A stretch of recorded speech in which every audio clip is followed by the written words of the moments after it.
آمن الرسول بما أنزل إليه من ربه والمؤمنون كل آمن بالله وملائكته وكتبه ورسله لا نفرق بين أحد من رسله فقالوا سمعنا وأطعنا غفرانك ربنا وإليك المصير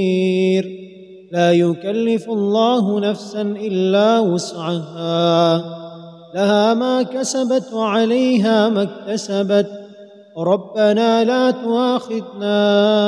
إن نسينا أو أخطأنا ربنا ولا تحمل علينا إصرا كما حملته على الذين من قبلنا ربنا ولا تحملنا ما لا طاقة لنا به واعف عنا واغفر لنا وارحمنا